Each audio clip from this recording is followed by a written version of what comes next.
dear students. Welcome to the e-learning activity of our school. Let us begin our English class. Today, you all will learn about the remaining part of the poem Past, Present and Future.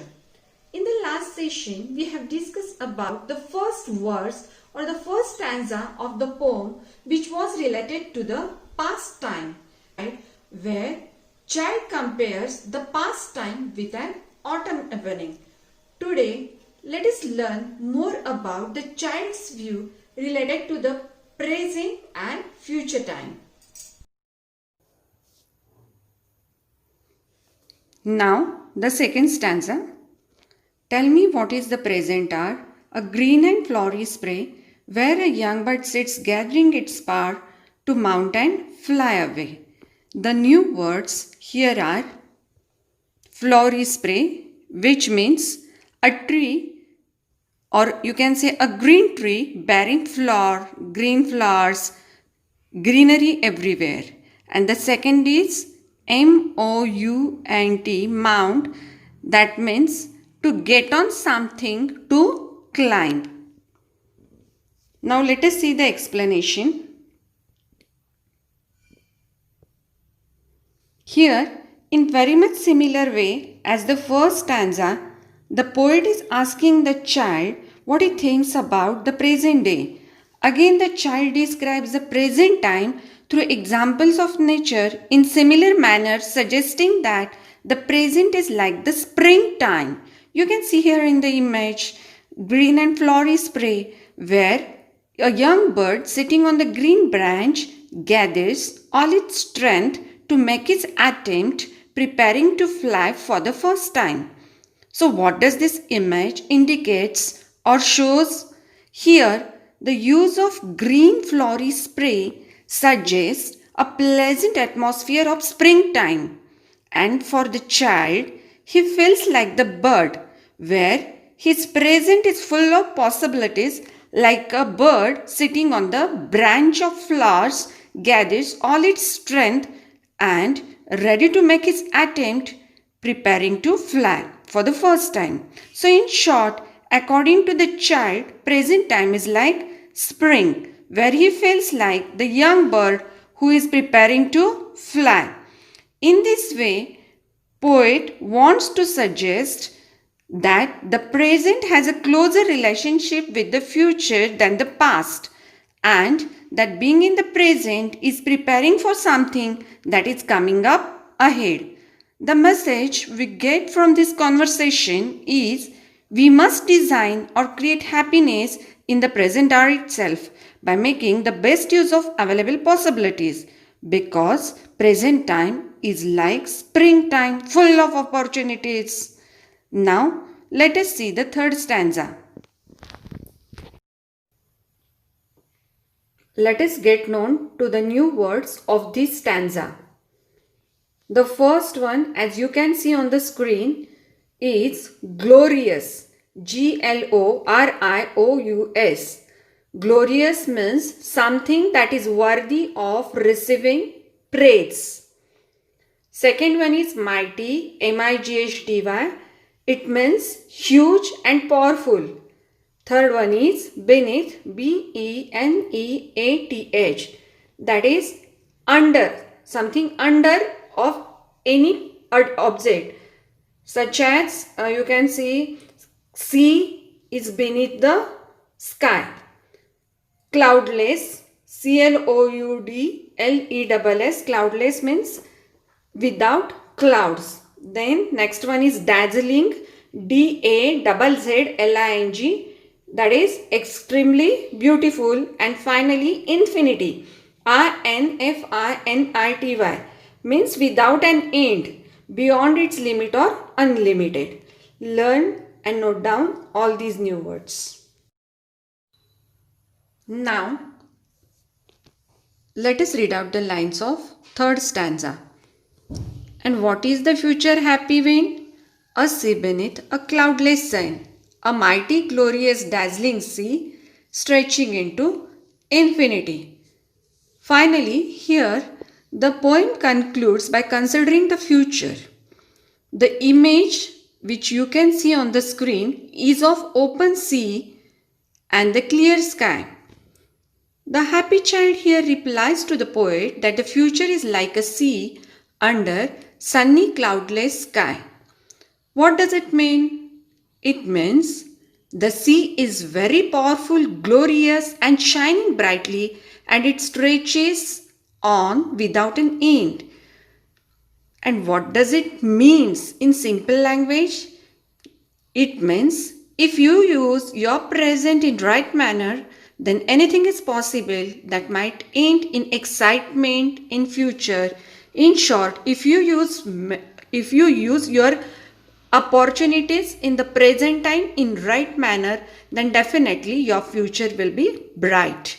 The adjectives used here, such as mighty, glorious, dazzling, are all of the descriptions to understand the view for the future. In this way, the child gives the answers that future is unknown but exciting. I hope you too will agree with the child's view and follow the same. Hope you all have understood the poem well. Thank you.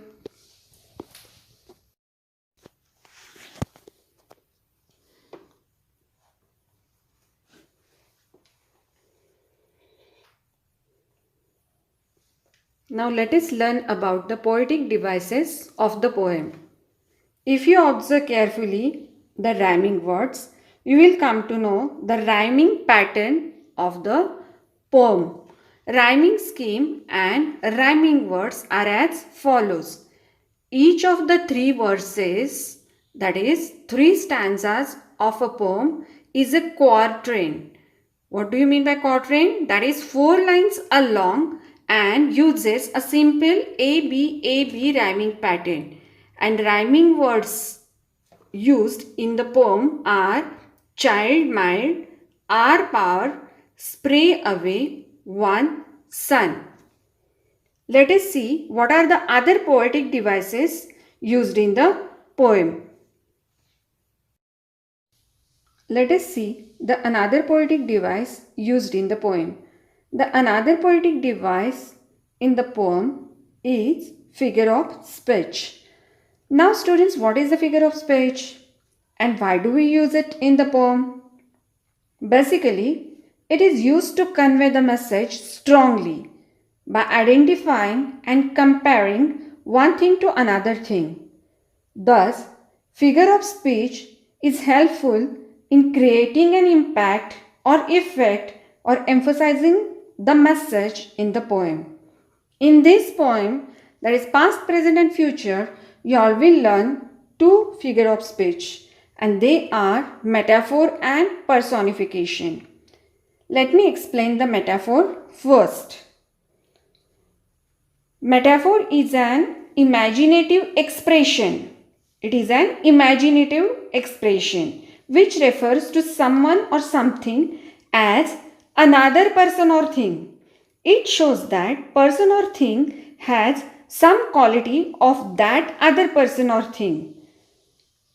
The words as or like are not used in a metaphor for comparison. Now the examples related to the metaphor. The first one is he is a gem of person. In this sentence, gem is indirectly compared to the person. Now let us see another example or second example. Second example is time is money. In this sentence, time is indirectly compared to the money. I hope it is clear, comparison is clear here. Now let us see example of metaphor from the poem.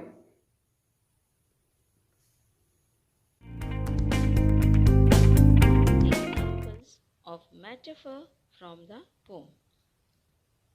What the past is like to thee, an autumn evening, soft and mild, with a wind that sighs mournfully. In this sentence, past is indirectly compared to autumn evening, which is soft and mild. Second sentence, tell me, what is the present hour? A green and flowery spray. In this sentence, present is indirectly compared to green and flowery spray. Now let's see third sentence. And what is the future? Happy one, a sea beneath a cloudless sun. In third sentence, future is indirectly compared to sea and cloudless sun. Now let's see another figure of speech. Now, personification. It's a figure of speech where non-living objects are described to seem like people. You will get the idea clear with the given examples. The first example says, the sky whips. Here, the sky has given the human quality of whipping. It means the sky is getting the human quality of whipping or crying. In the second sentence, the leaves waves in the wind. Here, leaves are getting the human quality as if the leaves are waving or saying goodbye in the wind. Now, examples of personification from the poem. With a wind that sighs mournfully. Here, wind is getting human quality and it is showing that wind is sad or sighing in a sad manner.